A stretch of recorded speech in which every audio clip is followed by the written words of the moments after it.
Dragi vsi prisotni, začenjamo z naslednjim panelom. Ura kaže, da je potrebno štartati. In sicer panel, ki je sestavljen na nek način iz predstavitve, knjige in referata. Tema je delno športna, zato sta Mojca in Tomaž prišla v to našo urno druženje. Panel se imenuje Slovensko športno zgodovinopisje med zapostavljenosti in aktualnimi prijemi. Najprej pa bomo prisluhnili predavanju, predstavitvi, pol urce ima Mojca na razpolago, Tomaž pa 15 minut. Kdo sta Mojca in Tomaž?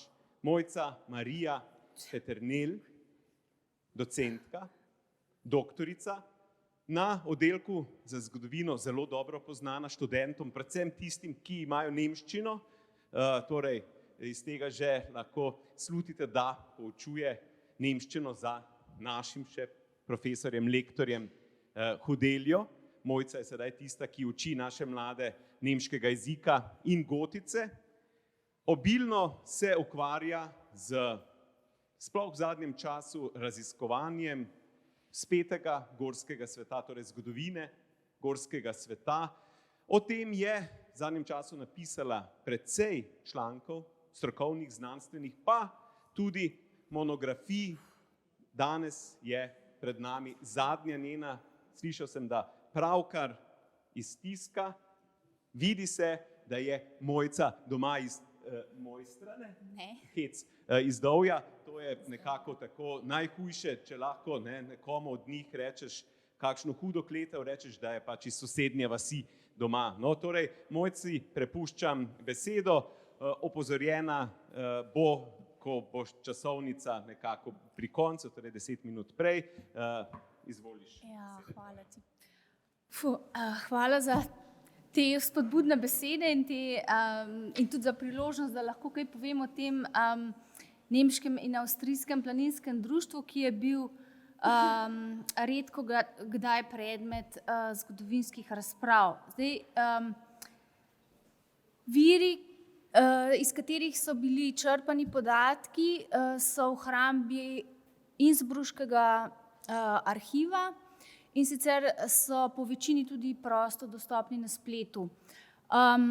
Zdaj, če pogledamo, pomembna je bil ta uradni list Mitteilungen. Tudi to glasilo je prosto dostopno na spletu. Za avstrijski del zelo pomembna ustava tega društva in pa za kranjsko podružnico, ki je osrednja tema knjige, pa tudi jubilejni zbornik do leta 1900. Po letu 1900 so pa na spletu tega arhiva tudi prosto dostopna letna poročila. Zdaj, uvodni del knjige se torej obravnava nekako razmere takratnega vzpetega sveta. Dejansko je šlo za svet nad gozdno mejo, ki ni bil zanimiv, bil je svet grdih skal, divjih zveri in neprehodnih poti. Dejansko so ljudje hodili v gozd predvsem zaradi lova, lesa, smole, raznih zelišč, ampak vse, kar je bilo pa nad gozdno mejo, je pa zanimalo mogoče kakšne znanstvenike, sicer pa ne. No, v drugi polovici 19. stoletja se je potem vseeno so se začela ustanavljati planinska društva, prvo v Londonu, ampak za naš prostor sta pa pomembni dve središči, Dunaj pa München. Na Dunaju se je najprej ustanovilo avstrijsko planinsko društvo, nekaj let kasneje tudi avstrijski turistovski klub.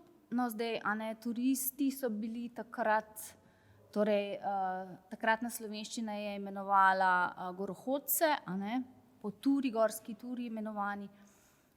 In ta beseda se pojavlja potem ne samo v imenu društev v avstrijskem prostoru, ampak tudi pri nas, recimo turistovski klub Skala. No, drugo središče je bilo pa potem München. Seveda tudi je, da ne rečem, odlično izhodišče za vzpeti svet tistega prostora. Tam so živeli tudi seveda meščani, torej raziskovalci, skratka ljudje, ki so bili, bom rekla zdaj, so imeli čas se ukvarjati s obiskovanjem spitega sveta, hkrati so bili pa tudi ugoden gmotni položaj, torej so si lahko privoščili opremo in pa tudi vodnika, kajti to je bilo tudi zelo pomembno v tistem času. No, treba je povedati mogoče tudi to, da so večina članov nemškega planinskega društva sestavljali nezadovoljni člani avstrijskega društva, kajti avstrijsko planinsko društvo, torej cilj tega je bilo bolj na znanstveni raziskavi vzpetega sveta. Nemško planinsko društvo je pa želelo ta vzpeti svet približati čim širšem krogu ljudi. No, iz teh dveh društev, ki sta nekaj let delovali posebej, se je potem 1873 zgodila združitev tega društva in to društvo je imelo potem podružnice tudi na našem slovenskem takratnem področju oziroma območju in ena izmed njih je potem tudi kranjska podružnica, osrednja tema knjige. Zdaj, ureditev društva, kot že samo ime pove, je bila izrazito dualistična. Imela je sicer centralni odbor, ki se je sestajal enkrat letno, običajno torej poleti, ali avgusta ali pa septembra. Zdaj, usmeritev, tukaj je napisano v oklepaju nacionalizem, ampak pregled virov nekako do prve svetovne vojne kaže, da je bilo prvi cilj tega društva alpska stvar, to se pravi približati vzpeti svet čim širšemu krogu ljudi. Seveda pa družbene razmere, nacionalne razprtije tudi tega društva niso mogle pustiti čisto nedotaknjenega, kajti gorohodci takratni pač te nacionalne razprtije niso mogli pustiti ob vznožju gora, ampak so jih pač nesli sabo v višave in tega je bilo potem na prelomu stoletja vedno več. Kot rečeno, ustava društva je zelo pomembna za avstrijski del, kajti v tej ustavi društva je bilo vse zelo, ampak res zelo natančno določeno. Od ustanovitve podružnic, nalog, kako se gradijo koče, kako so urejene koče, kako je z markiranjem poti, kako je s postavljanjem tabel. Skratka, ja, v nemškem delu je bila pa zvezna dežela, torej dežela pristojna za podružnice. Ja, no, mogoče še nekaj, Mitteilungen sem že omenila, torej uradni list društva, bomo tudi videli, zakaj je to zelo pomemben. Društvo je pa sicer izdajalo tudi časopis. Zdaj, samo za kratek, samo za ponazoritev, kako hitro so naraščali število podružnic in kako hitro je naraščalo število članov. Vidimo v nemškem delu hitreje kot pa v avstrijskem, to je samo tako za vtis. No, in tudi za vtis je tudi ta karta, zdaj ne vem, če se vidi, no, ampak želela sem pokazati, kakšen obseg oziroma kako velik geografski prostor je to društvo segalo. Zdaj, obdobje delovanja vidimo, od 1873 do 1938 in pred prvo svetovno vojno je bilo društvo zelo postavljeno, imelo je več kot 400 podružnic in več kot 100.000 članov.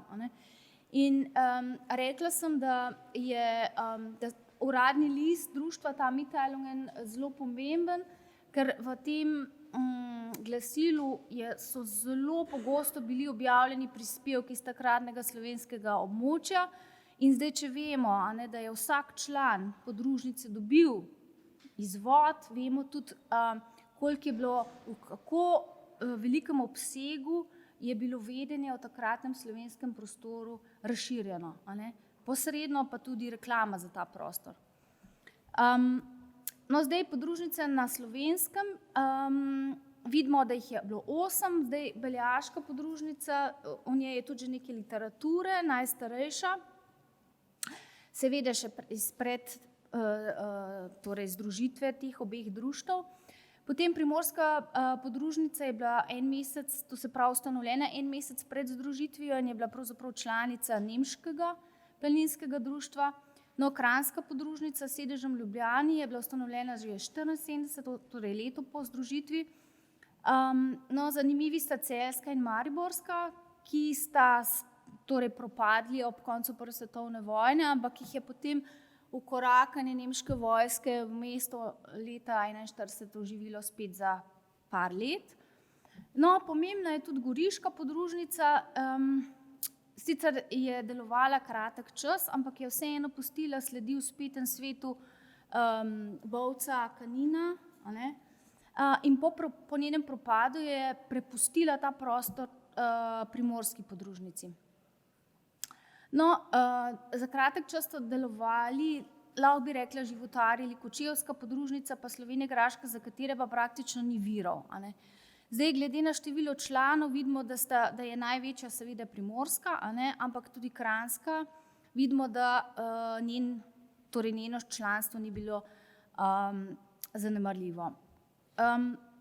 Zdaj, ustanovitev Kranjske podružnice, kot smo rekli, 74. leta, nekako vidimo, da so tukaj, torej predsednik je bil Bamberg, tukaj imate potem tudi Bambergovo pismo Petersonu, ki je bil tisto leto tudi predsednik celotnega društva.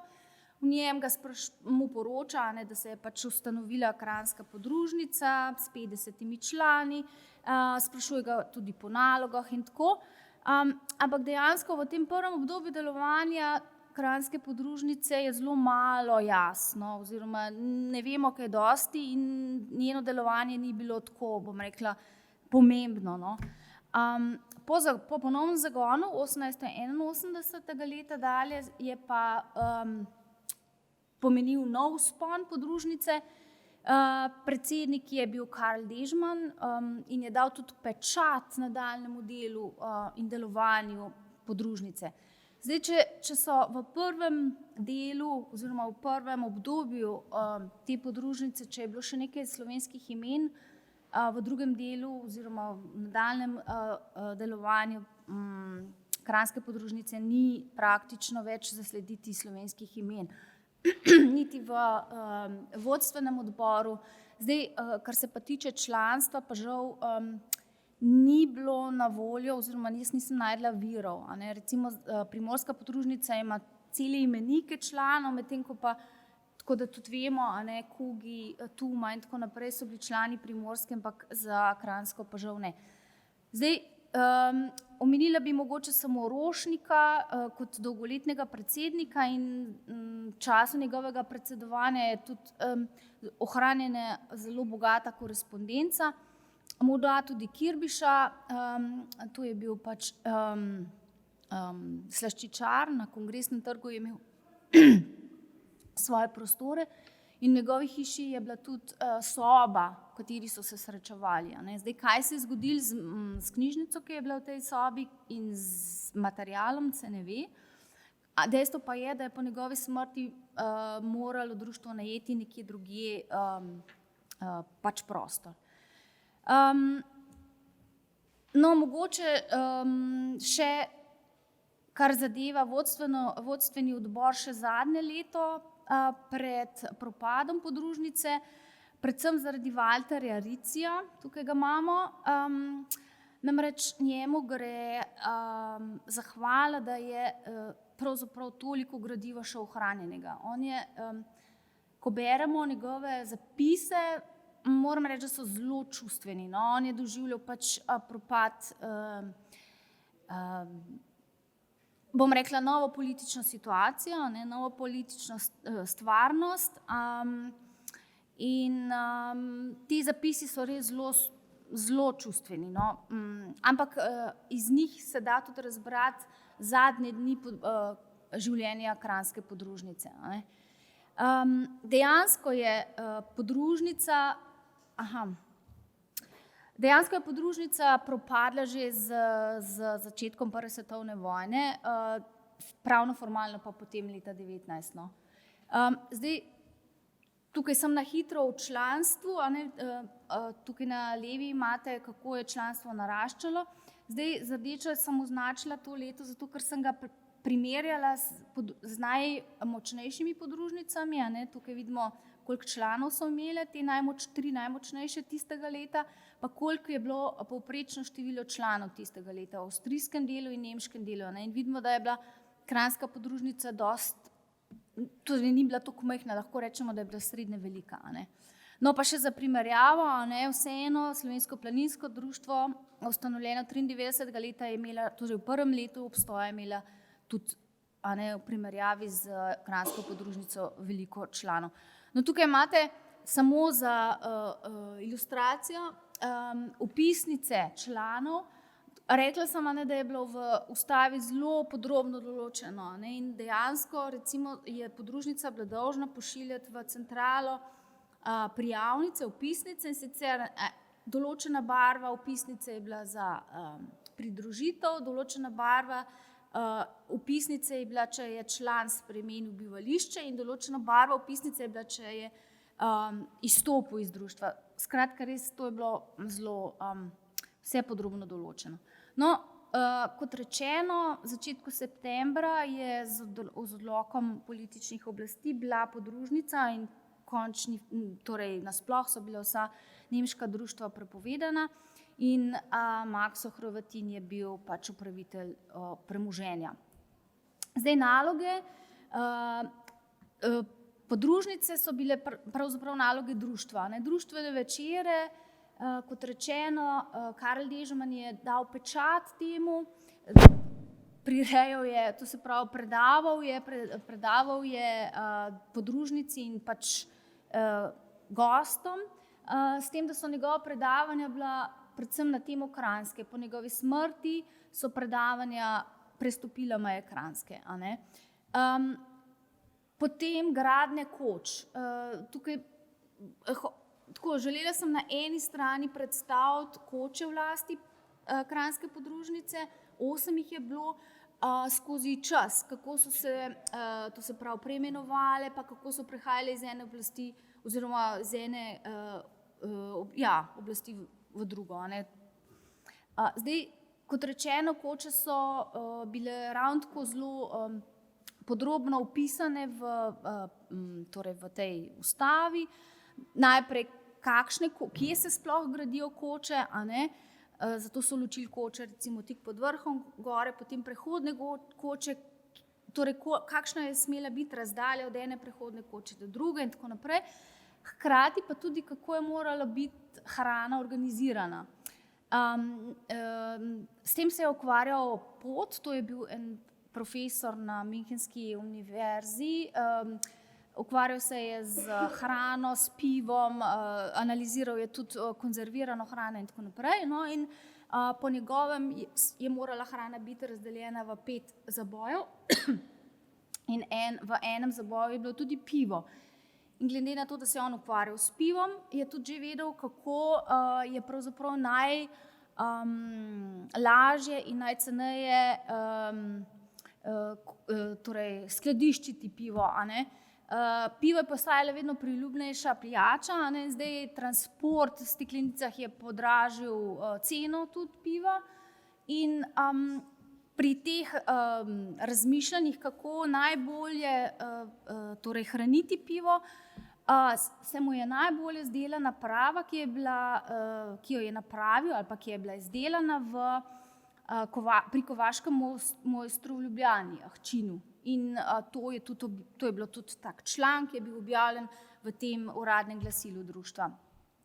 No, potem tukaj samo za ilustracijo, koliko ljudi je pravzaprav obiskovalo te koče, kakšne so bile oznake, kaj zdaj to pomeni drugi Nemci, kaj so zdaj to Slovani, te stvari so ostale, to so odprta vprašanja še. Ampak za občutek tudi, koliko ljudi je v tistem času obiskovalo Speti svet. No, potem, kot sem rekla, poti kranjske podružnice, markiranje, postavljanje tabel in zdaj smo že prišli pravzaprav tudi do stika s Slovenskim planinskim društvom.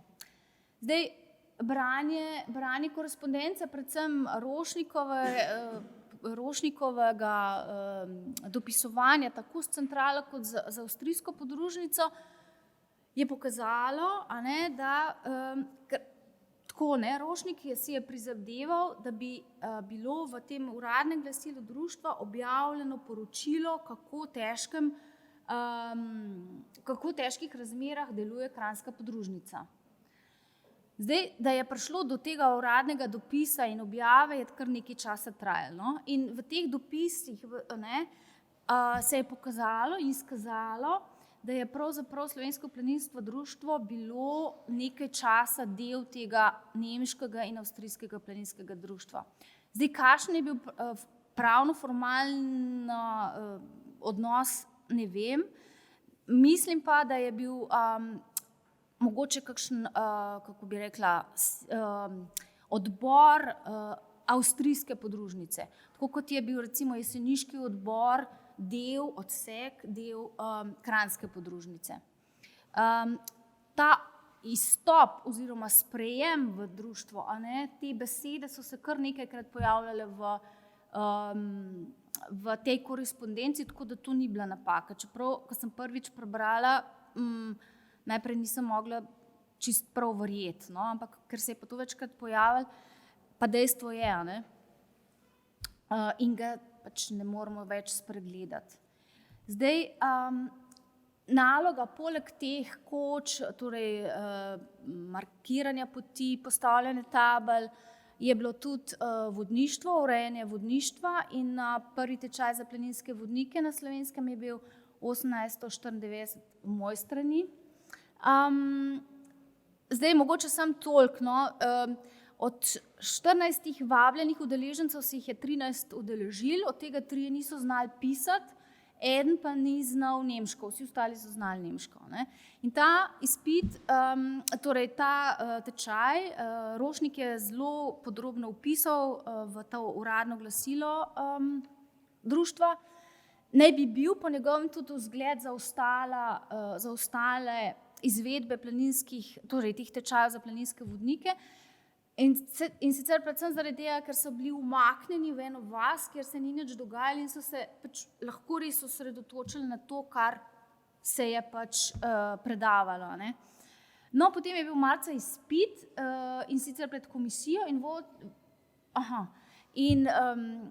sicer pred predsednikom Pacejem. Pacej je bil pa predsednik torej primorske podružnice. Vidimo tudi, in nasploh so te podružnice zelo med sabo sodelovale, tudi so se podpirale finančno in so organizirale skupaj izlete. No, 17. marca, kot rečeno, je bilo izpit, taka krajša slovesnost v Mojstrani, ampak naslednji dan je bila pa res orang slovesnost v Ljubljani. O tem je poročal tudi Laibacher Zeitung. Novopečene vodnike so sprejeli na postaji železniški, so jih peljali. Najprej so šli k Maš, potem so jih peljali po mestu in potem je bila zabava v Švicariji. Tako zelo lepo okrašeno in tako naprej. Dobili so tudi cepine, vrvi in tako naprej. In potem so jih pospremili na vlak. Skratka, to je bilo res en dogodek. Zdaj, ravno, ko sem omenila Laibacher Zeitung, torej eno poglavje se tudi nanaša na časopise, torej kje se je lahko bralo o kranjski podružnici in med vrsticami seveda tudi o takratnem spetem svetu slovenskega prostora. In paleta časopisov je izredno široka. Sicer na takratnem slovenskem prostoru je nemška podružnica seveda zanimala nemške časopise, ampak onkraj Karavanke so pa novice segale do Dunaja in še čez v nemški prostor. Tako da res vidimo, da so pravzaprav že za naš uspeti svet vedeli torej res v geografsko širokem prostoru. Zdaj mogoče še vodništvo, če končam, to so zdaj ti novopečeni vodniki pred Šmercem, torej v tej gostilni, kjer je potekal tečaj. Zdaj, zakaj je to tako pomembno? Zato, ker je vodništvo, da ne rečem poklic vodnika, lahko pomenil tudi ekonomsko preživetje za družino. Zato tudi nekaj primerjav s tem, ne? Pa mogoče še za konec, to je v letnem poročilu bila priloga, Kranjske podružnice je bila priloga, kako so označevali, a ne? To se pravi poti Kranjske podružnice, pa zraven piše neslovenske konkurenca, ne? Ali pa recimo tukaj imate potem tudi vodnike, ne? Ti vodniki, tako imena, seznami, kot tudi, če je prišlo do kakšnih nesreč, a ne, vsem tem lahko beremo v uradnem glasilu društva Mitteilungen. Tako da res so zelo pogosti zapisi iz našega slovenskega, takratnega slovenskega prostora, so bili tudi sodelavci tega časopisa oziroma te publikacije, to so kar debeli izvodi, vedno debelejši, a ne, ker vedno več je bilo koč in vedno bolj je bilo društvo aktivno, tudi vedno več zapisov je bilo. To je, kar se tiče nalog. Med nalogami društva je bilo pa poleg torej koč, poti, vodništva tudi meteorologija, recimo z našim belarjem, a ne, ki je tudi omenjen v teh zapisih osrednjega uradnega glasila. A ne. Da ne omenjam tudi potem Kugijeve zapise in tako naprej in tako naprej. Mislim, jaz sem zdaj povedala mogoče desetino tega, kar je o tem društvu znanega, pa še nekaj, a ne. Popis gradiva je tudi v prilogi za Kranjsko podružnico, ostalo ga je še ogromno neobdelanega, tako da, ja, da ne govorimo o časopisih, a ne. To bi bilo pa potem verjetno še za kakšne 2-3 raziskave. Sicer pa hvala za pozornost.